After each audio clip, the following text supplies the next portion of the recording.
Le malheur, c'est que je n'ai pas connu ma mère, que mon grand-père qui avait fait la guerre de 14 lui a rapporté la tuberculose, et 2 ans après, elle en est morte. 2 ou 3 ans, non, elle est morte. Lui est mort en 28 et elle est morte en 30.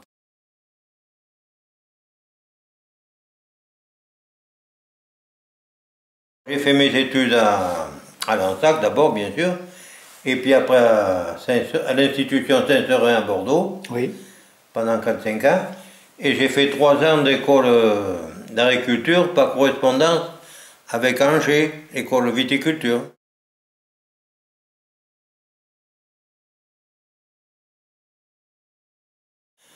Nous avions 2 officiers dans la maison et 32 hommes dans le grenier, monsieur Adonis. Ah oui. Ils t'ont bien gardé. Oui, ça c'est le moins qu'on puisse dire. Et les poules n'ont jamais été si heureuses parce que comment dirais-je, enfin je ne le dirai pas, mais ça fait rien. La machine pour l'alimentation était juste, à toucher le parapoule. Et alors ma grand-mère, qui n'avait pas voulu leur prêter la grange pour mettre leurs canons et leurs affaires à l'abri, ils ont fait ni une ni deux. Ils ont enlevé les charrettes, les tombeaux, les charrues, et ils ont mis leurs affaires à la place. Et voilà. Et ils faisaient l'exercice dans le pré, parce qu'autrefois, il faut vous dire qu'autrefois, l'ancienne route de Bourg, oui, qui passait dans le pré, devant la maison, devant Donis, et ils sortaient, pour passer ici derrière, là, ils sortaient au portail de Donis.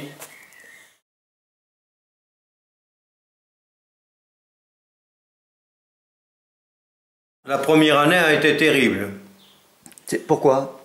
Et par manque de fourniture. Par manque de fourniture. La deuxième, ça allait à peu près.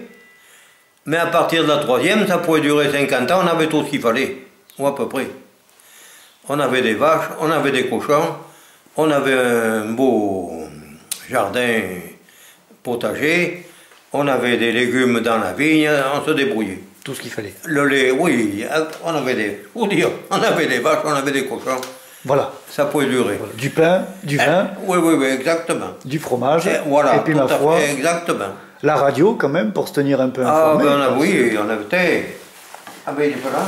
Si, voilà le pot. Ah oui, ça. Le voilà. Et alors avec ça, vous entendiez on entendait Londres. Les nouvelles. On écoutait Londres. Et bien sûr. Oui.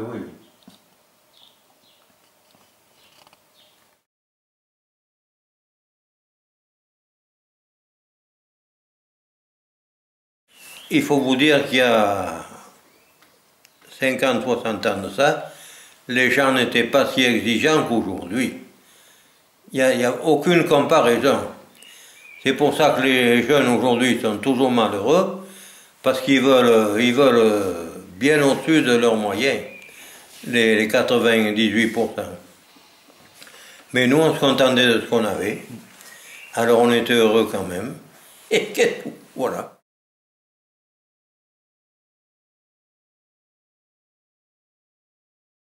Un souterrain qui allait du château d'eau de Lansac? Oui, à la maison Laïdé. Ah bon? Ah bon. Et il n'existe plus? Je ne peux pas vous répondre. Ah. Il y a le départ. On voit le départ, là, mais... Ah ça c'est quand même... Ça n'a jamais été poussé. Et pourquoi il a été conçu ce souterrain? Je ne peux pas vous répondre. Vous n'en avez aucune idée? Non, aucune idée, non, c'est sûr. Par manque, je suppose que c'est par manque de finances, je suppose. Ouais. Ça a été construit il y a combien de temps? Pendant la guerre? Pendant la première peut-être? Oh, tu parles. Avant-hier. La maison Laidé ainsi que les histoires relatives à ce fameux tunnel sont relatées dans un cahier du Vitrezé, présent et consultable sur place au pôle de la mémoire locale.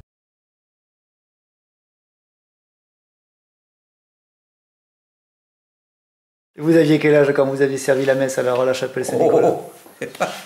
Entre 10 ans et 18 ans.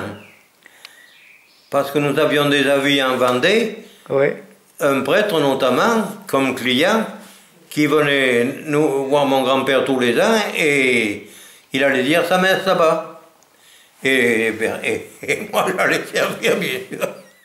Aujourd'hui, la chapelle Saint-Nicolas héberge l'espace Cyberbase dans lequel on dispense des ateliers d'initiation à Internet et aux multimédia, ainsi que le pôle de la mémoire locale.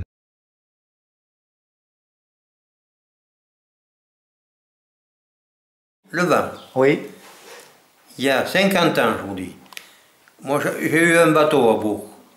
Je peux vous en parler, des marées et tout le bazar, oui. parce que tout est lié. Oh, ça je le pense, oui. Eh bien, le vin était établi pour 15 jours, 3 semaines. Ça nous permettait de faire les fouets pour nourrir les animaux. Mais tout ça, c'est fini. Maintenant, il fait le tour dans la semaine, le vin. Ah oui, même des fois dans la journée. Et comment vous faites pour vous en rendre compte? Il y a une éolienne là, chez le voisin. D'accord. Ça va tout seul. Et là, comme c'est la dernière montée, elle est toujours juste. C'est la dernière montée pour pomper l'eau à l'époque. Donc, vous avez constaté ça? Ah oui, moi, c'est ma girouette. D'accord. Ah, oui. Et qu'est-ce que vous en déduisez, finalement? Oh, mais que je vous dis qu'on est mal parti, mais on est très mal parti, au point de vue climat. Ah oui. Vous vous rendez compte, vous, des différences aujourd'hui? Mais absolument. Lesquelles, par exemple? Eh bien, écoutez-moi, justement. Depuis 20 ans, monsieur, je faisais des greffes à mes arbres. Oui. Bon.